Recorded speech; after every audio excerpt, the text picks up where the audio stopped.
What it do, boo-boos? I hope everybody is doing well. We're here for our weekly anchor message where we take a look at our soul assignments for the week. This is sort of like the lessons that we'll be working with. On Sunday nights, I record our weekly energy oracle forecast, which you might catch late Sunday night or early Monday morning, but that will give you the week's kind of energetic spiritual weather forecast. Gives us a look ahead at like kind of the conditions and, whatnot that we will have that week. Monday gets in more specific as to what are the spiritual lessons? What is our soul asking us to focus on this week? So from the and before I go into the reading, if you want a head start on the readings, I post them on Instagram in the form of a blog on Monday, Wednesday, Friday, like midday, usually around noon or so. All right then. And you can find me there at Liz_Taylor_magic with the CK, just like on this channel. And since we're talking shop, like this video, share, subscribe, comment, any actions that you guys take do wonders to help these videos get out into the algorithm so that other people can see them as well. And it helps this channel grow. And I really appreciate that. So from the wild unknown archetypes, we've got apocalypse, followed by mirror,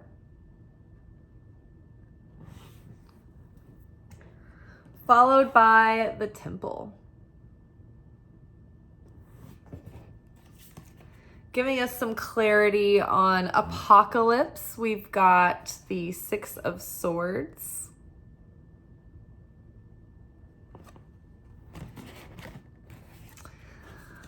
Underneath the mirror, we have the World. And underneath temple, we have the female emperor, or the feminine emperor, I should say. It's more about energy. It's not really about gender. All right, so let's get in it. Apocalypse. Six of Swords. I mean, even the World card, really. We're at the end of a major cycle in our lives. This is the kind of cycle, and in this particular cycle, we've been like anticipating this coming for a couple of years now. People have started to talk about it more this past few months, this past year. I've noticed referring to it as jumping timelines. We're jumping this big timeline. And so basically, it's almost as if the first half of our life, or the first portion that we've come to so far, has hit a point with all of humanity as a collective has this opportunity to sort of shift realities. And it's like the way I describe it is, think of your life as like a Netflix series. You're the main character. And it's like your show, the series, got canceled. But it doesn't matter because it just got picked up for renewal. Everybody threw a fit and they were like, we can't cancel this show. It's a hit. So they brought it back. The thing is that they revamped. And now the old canon does not apply to the new series. And what that means is that the writers of Life, the new series, they don't have to go by the writer's Bible of the old episodes, the old series. All of the paradigms and dynamics that the characters shared, like those don't have to apply anymore. The characters' motivations, they can change. The rules, we can just throw out the rules of everything that always had been. We've had major support in changing major parts of our lives. And if we weren't feeling authentically aligned with things up until now, it's like over the past couple of years, we've had a lot of support from the universe and a real chance and opportunity to make drastic changes fairly quickly with cosmic support behind us. And so if you're looking back now thinking like, oh my gosh, yeah, I changed careers. I had major relationship changes. I had, big endings and basically cleared the ground to like rebuild and reinvent the self, right? So right now we're in this moment where like last year was sort of a limbo year where like 2022, we cleared the ground and initiated the major change. Last year was about like the dust was settling. We were sort of like gathering our materials, laying new foundations, finding and experimenting with new structures and systems for ourselves. And slowly through the year, it was like a month by month, like phase by phase rebirth, reawakening. And it was almost as if we were giving birth to ourselves for like a whole year. So it's like we were in labor, we were pushing, we were contracting, we were expanding, we were contracting, we were expanding. And like same thing with like the way that we were tested, the way our souls were being reborn and elevated. It was like different parts of our personality were coming online and they were being tested and elevated and tested and elevated. And much like a rocket ship when it's sitting on a space shuttle, when it's sitting on the launch pad ready to go, it's not like we can just turn on the key and like press the gas and like we can shoot the rocket into space. The systems have to be turned on and built upon one another in a sequence, right? And they have to warm up and they, have to come on gradually and they're building upon one another. Well, again, that's like just like us, like all through last year. So when New Year hit, and this was a similar feeling last year. It's like we want to go, go, go, go, go. And yet it's not really the beginning of our new energetic year yet. We're still wrapping up the winter season where we have to let the death come and let the land lie fallow and be in our stillness and our hibernation, reflecting. So this is finally like we're in the grand finale culmination of deep dive reflection. And Pisces has us looking deep within because this is the moment where it's like the apocalypse kind of. It's like the end of the world as we know it. It's the end of the world as we've known it. But I feel fine. So now, like we're right before spring starts, when Aries season begins, this is when we're really kicking off into that official new beginning. Like we're in it now, people. Like dress rehearsal's over. This is when we begin to build. This is when we begin to implement the plan. We've all got all our things gathered, all our materials assembled. We've got the structures, the foundations, the systems set, and now it's like we're ready to start building. But not quite yet. Don't rush off too fast because you don't want to go into the new cycle with like the mud of the old cycle still on our shoes, right? We don't want to muck up the new house. So basically what we're doing during this Pisces season is we are deep diving.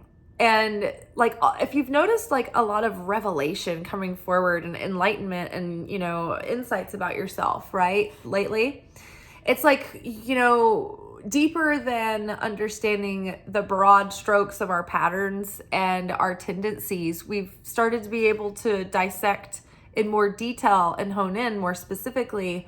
Okay, what causes me to have this level of productivity during the day? And why do I struggle so much with following through on these new habits that I want to set for myself, right? And so maybe lately you've been given great little granules of insight into why that is and been able to relate it to certain things. And it's almost like when we can make those connections and when we become self-aware in that way, we're like liberated from that hold, that default setting that we would find ourselves in. It's like it helps us heal and overcome that thing that was just out of our awareness. So we have this opportunity to pray and ask the Creator for support in helping amplify our dreams. We can ask for guidance in our dreams to show us like, hey, how can I get rid, like what is still lurking in my unconscious that I'm not aware of that is holding me back or that's blocking me? What kind of emotional residue do I still have that's still causing me to be shut off to receiving, that's making me contract as a vessel? Because last night in our weekly energy forecast, we were warned that we would see our anger coming up this week. And we need to purge that and transmute that so that it is not festering and that it is not closing us off. Because basically, we cannot receive even blessings that are meant for us, and we cannot receive the protection of the Creator unless we are in a state of joy and thanksgiving. The Shekhinah, the Holy Spirit, the protective surrounding light of God, it doesn't have affinity with anger, with despair, with sadness, with lack, with doubt. So there's no vibrational resonance. It can't be in the same place as darkness. Light cannot be in the same place as darkness. So when we're angry, it closes us as a vessel and it cuts us off from the miracle, the flows of miracle. The flow of miracles is really our natural state. And every time we share affinity with the light, it's like we're connected with the light and we're plugged in and we're receiving fulfillment and we're serene and we're in trust and we're in peace and we're in joy. And all of a sudden it's like blessings start coming our way. Cosmic harmony. Oh, right this way. No line for you. We have a seat, Oh, all of a sudden upgrade. Wow, that's so nice. What a surprise. That is the reality we experience when we start sharing more and more affinity with the light of the Creator. And there are, ways that we can train ourselves to do that. And it's like, it's so humbling and it's also so heartening that like in a second we can fall from grace, because it's about where our consciousness is. So in an instant we can fall from grace and fall out of affinity with the light of the Creator and cut ourselves off from blessing and protection. But then also in an instant we can shift our consciousness back and be right there again, right in the flow of it, right in connection, plugged in to source. And so what we want to be in a state of, think about the fruits of the Spirit: love, joy, peace, patience, kindness, goodness, forgiveness, self-control. Self-control is actually, in my opinion, the most important one, because if you cannot practice self-control, then you cannot really embody the other virtues either.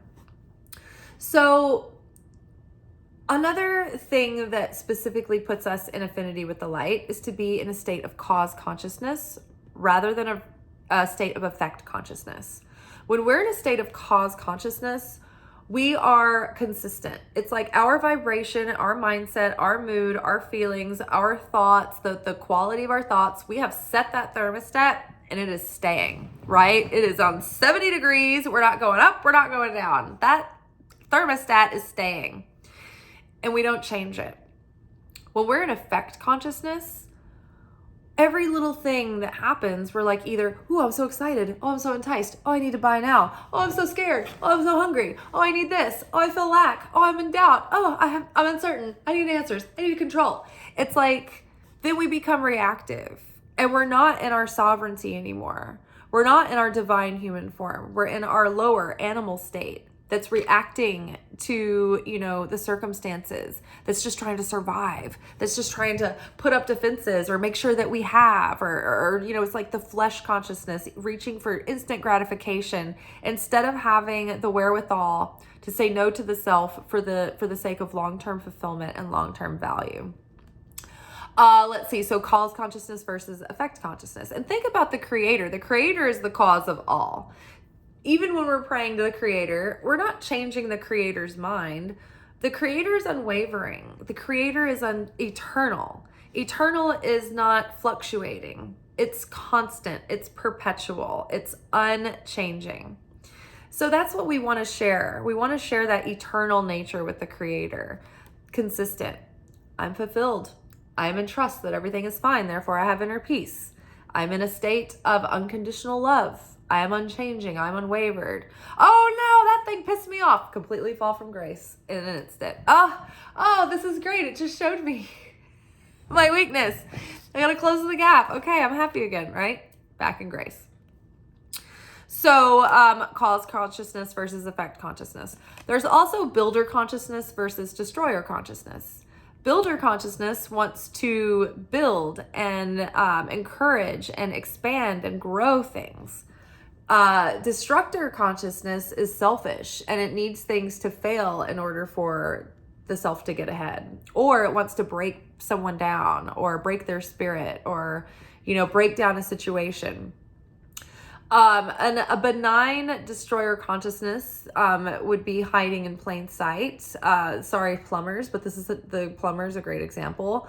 Like a plumber in creator consciousness would be like, oh, I'm going to reach out to real estate developers because I want to put reliable and good quality, high value plumbing into new homes that's dependable for the families that are going to live there.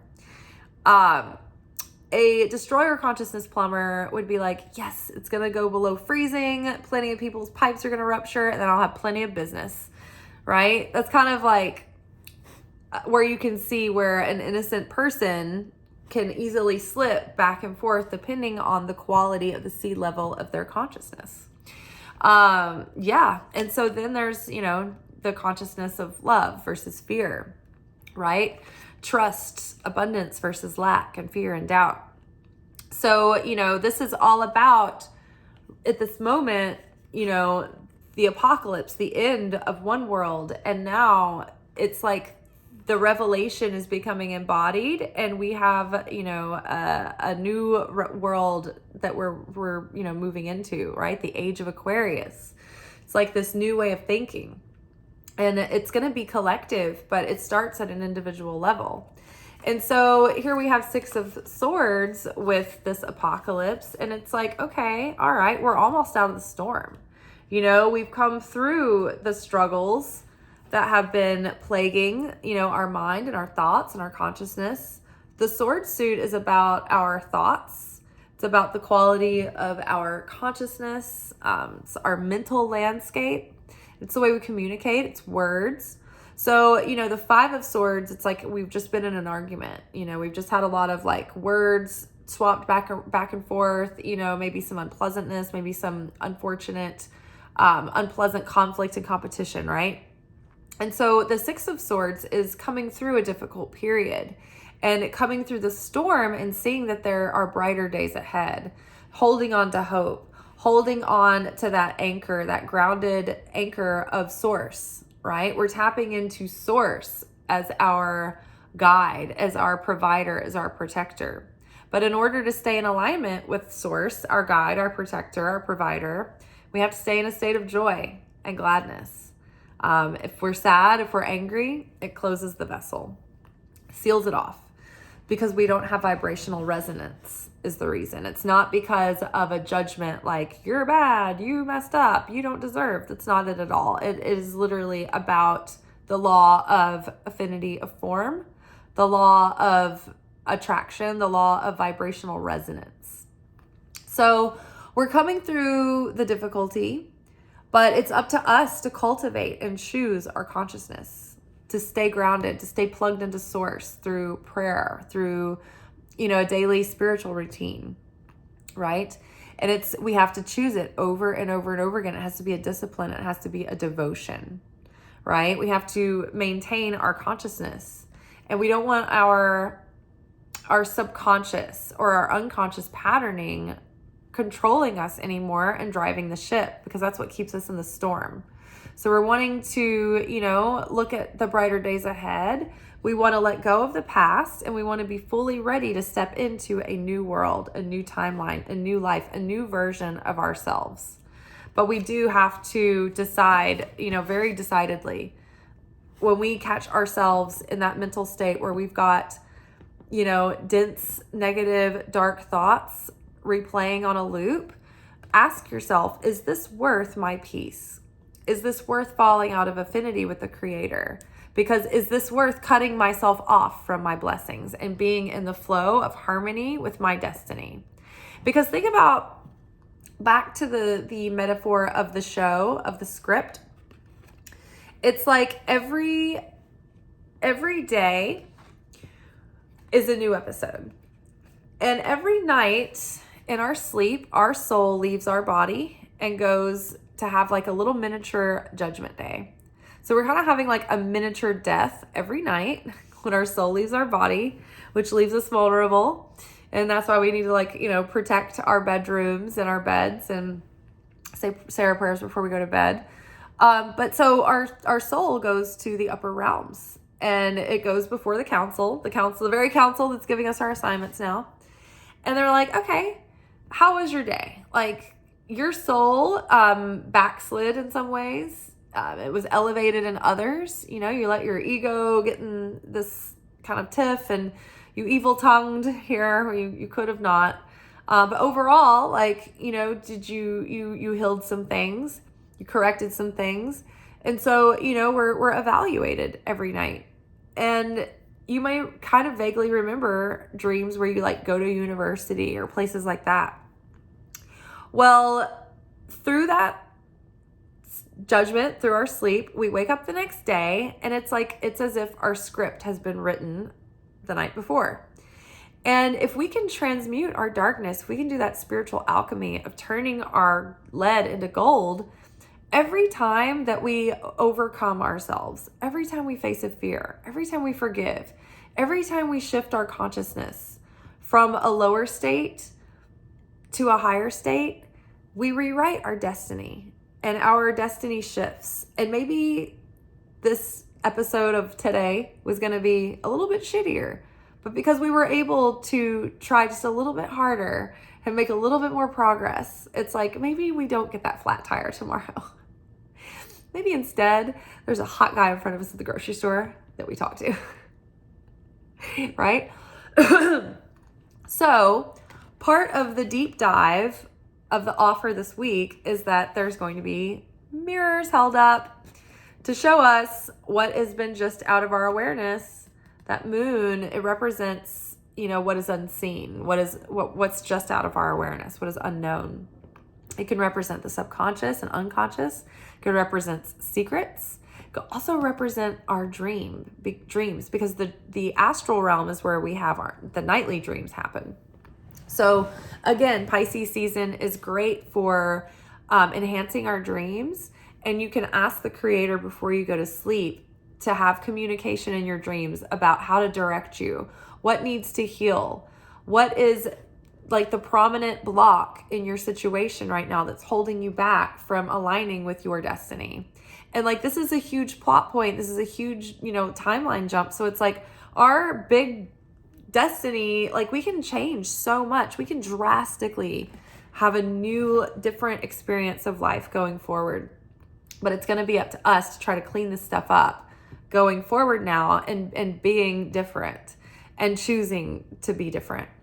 So mirrors are going to come up this week to show us what still needs healing and show us what we feel is in our potential.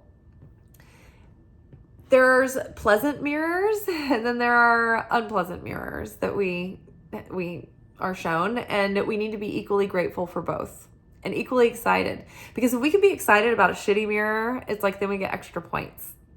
It helps us transmute extra darkness, and which opens up and releases even more positive power. So mirrors will be shown to us like examples of people that make us see like our potential and what we're capable of. And this may be inspiring. It may make us feel a little bit like, ooh, I need to get a fire under my ass. You know, it might be motivating. It might be inspiring. And it might actually bring up jealousy. And jealousy can be a very toxic emotion. It can be very low vibration, but it can also be a very useful tool because it can show us, like say someone is doing something that we think is really cool and that we wish we were doing.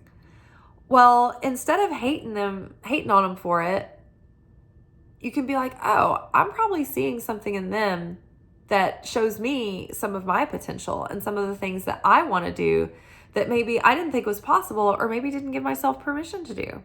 And so maybe this person is just shining a light for me to show me what's possible for me also. So in that way, you can turn it around and make jealousy positive. It's much harder to turn that jealousy around when it's like a covetous jealousy, where they're not showing you like what you think you're capable of, but they're showing you something that makes you feel lack. That is negative. That causes you to fall from that affinity with the light of the Creator. But if you can, turn that jealousy and not feel lack, not feel sadness, and not feel anger or like bitterness, and actually say, oh, that's my potential that I'm seeing, then that can be helpful. Okay, so the mirrors. The mirror might also show you where you still need work. It might show you where you're still impatient. It might show you where you lack understanding or compassion. It might show you a shadow aspect of yourself that you haven't embraced or reintegrated yet. It might show you something that you're still having a really difficult time with. This mirror might show you things that piss you off and show you things that need to change and where you need to grow or where your life needs to expand. So what's going to make this mirror useful and not just uncomfortable and send you on a emotional roller coaster all week, is if you're able to take a real deep, honest look at yourself and at what that's showing you. It's like life can keep showing you things and keep trying to teach you and tell you things, and everyone around you can too. But if you are not willing to take an honest look at yourself, then you will not move an inch forward. Like, how frustrating it is when you see the people around you where you know that they're lying to themselves, and then they try to sit there and tell you the story, and you're like, I don't want you to sit here and fill me full of bullshit. You're lying to yourself. And then you're like, I don't want to sit here and waste my oxygen and energy and life force listening to your lie. Or trying to pretend I'm going to give you advice you're going to take it when you're not. You're just going to sit here and lie to yourself and continue on. That's called casting your pearls upon swine, right? So unless we can get really honest with ourselves, we're not going to be able to change, right? So the world card is here, and it's this is the end of the old cycle and the beginning of something new. And we have the freedom now to choose our path forward.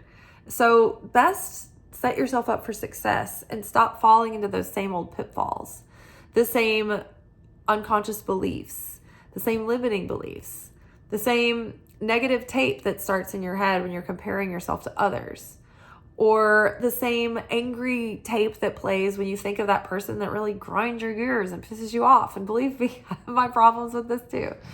But we've got to get to a place where these people's BS does not bother us anymore, where it just doesn't affect us, where we are under the protection and favor of the Creator, so it doesn't matter, right? And it can be so hard. And there can be people who actively antagonize you and try to fuck with your shit, honestly. And at that point, we literally have to bring it into prayer at that point, because the people that are antagonizing us, they may legitimately be doing the shit that's putting all that negativity on their scale, on the negative side, right? But the thing is, you're still responsible for your own scale. And if you are counteracting their negativity with more of your own negativity, then you're still going to have to correct for that. And so it may feel good in the moment to be angry and to feel really justified in it, but it's actually not helping you at all. So we have to see first, okay, what benefit do we think that this anger is giving us? And how can we see that it's actually not? And how can we let that behavior go? How can we let that loop go? Same is true for sadness or for self-pity or for despair. There's something that we think that we're being served by having that emotion, that feeling, that consciousness, but we have to see that it's not serving us. We have to be able to let it go. And part of that is letting go in prayer, like we were just talking about, the temple. It's in order to have this sovereignty over ourselves, we've got to make it our spiritual practice and devotion and be disciples of Christ consciousness. Carrying that cross is no easy feat, right? It's real easy to be, I'm a Christian, I go to church on Sunday, and other than that, I don't think much about it, right? It's a whole other thing to be a disciple of Christ consciousness, where you are trying to die to your soul and to your ego and be reborn anew.